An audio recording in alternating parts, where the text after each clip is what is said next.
Соңғы күндері TikTokта культ спам деп аталатын жаңа бір нәрсе жайлы ақпарат жиі шыға бастады. Басында бұл жай ғана кезекті ақымақтық шығар деп ойладым.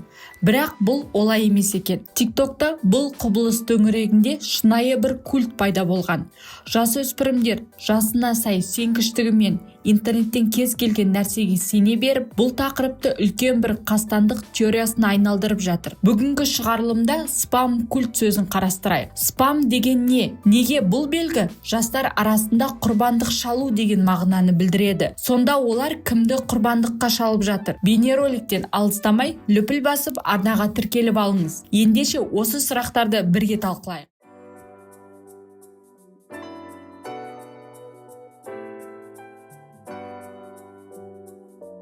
Спавн деген не? Ойындарда бұл ойыншы өлгеннен кейін қайта тірілетін орын. Майнкрафт сияқты көп ойындарда спавн маңызды жер. Онда әдемі ғимараттар салынып, түрлі белсенділіктер орналастырылады. Бірақ бұл жолғы тренд Майнкрафт емес. Кішкентай балалар ойнайтын онлайн ойын Roblox деп аталады. Бұл ойын түрлі қауіпті контент пен жас балалар арасында күмәнді әрекеттердің ұясына айналған. Онда скамерлер, фриктер, тіпті қауіпті контент таратушылар өте көп. Бүгінгі трендке себеп болған Forsaken деп аталатын режим. Осы режимде Тутайн деген кейіпкер бар. Оның кеудесінде шеңбер ішіне салынған жұлдыз тәрізді белгі бар. Бұл шын мәнінде жай ғана Robloxтағы спавн белгісі. Ойын бойынша бұл кейіпкер екінші өмір культінің мүшесі. Бір қарағанда бәрі өте қарапайым. Ойын ішіндегі аты да танымал емес. Еш ерекшелік жоқ, жай ғана кейіпкер. Бастауыш сынып оқушылары ойнайтын жай ғана ойын. Бірақ мектеп оқушылары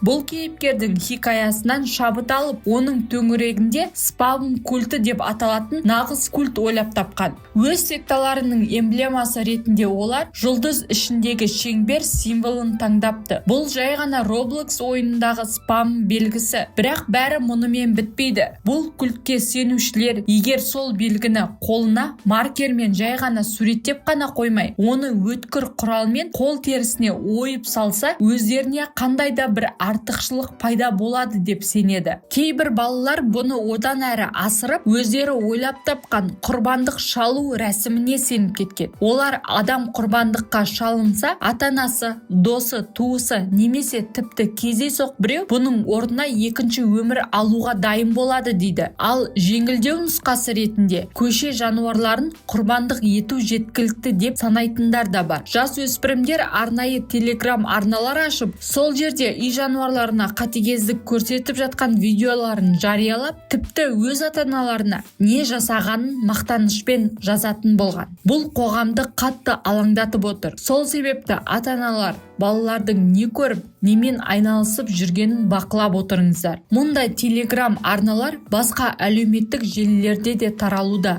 Алайда шындық мынандай, барлығы толық ойдан шығарылған. TikToktағы балалардың қиялынан туындаған нәрсе ғана. Бәлкім бұл бірнеше қыздардың Robloxтағы спам белгісін маркермен білектеріне салудан басталған шығар. Сосын олар бұны жасырын сектаның белгісі деп жариялап, обряд жасаймыз деп ойнаған. Сол бір сәтсіз видео TikTokта вирусқа айналды. Кейбір балалар бастапқыда сеніп қалды. Кейінірек өздерін ерекше етіп көрсету үшін жалған әрі шектен шыққан оқиғаларды ойлап таба бастады. Мысалы, досым екінші өмір алу үшін әжесін құрбан етті дегендей. Кейбір ересек адамдар мен үлкен балалар бұл тақырыпты пайдаланып, телеграмда ескі бұрыннан бар қатыгез видеоларды қайта жариялап жатыр. Бұларды культ құрбандығы деп көрсетіп, жасөспірімдерді қорқытып, манипуляция жасап жүр. Бұндай әдістер бұған дейін де болған. Бүгінге дейін бұл культке қатысты ешқандай қылмыстық іс пен ресми оқиға тіркелген жоқ. Мүмкін кейбір балалар өткір затпен өзіне әлгі символды салуға тырысқан шығар. Бірақ ондай фото-видеолар да жоқ. Мен анамды өлтірдім, енді менде екінші өмір бар деген сияқты әңгімелер балалық емес, қызығушылық пен назар аударту үшін ойдан шығарылған. Бұл әдеттегі TikTok арқылы жайылған миф. Ең қорқыныштысы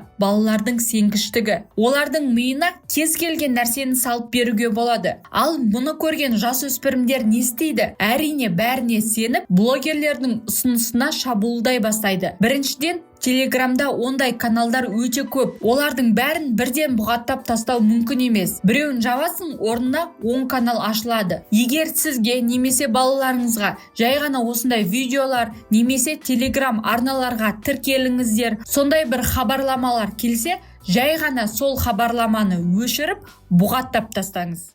Жасөспірімдер осылай әртүрлі сандырақ ойлап табады да, соның кесірінен кейін барлық ойындарды жаулап алады. Міне достар, қазірде жастардың арасында хайп пен қызығушылықтан болып жатқан культ жайлы бүгінгі шығарылым өз соңына жетті. Егер бейнеролик ұнаса, лүпіл басып достарыңызбен бөлісе отырыңыз. Қызықты деректерді жіберіп алмас үшін арнаға тіркеліп алыңыз. Келесі шығарылымда кездескенше сіздермен болған Әсия.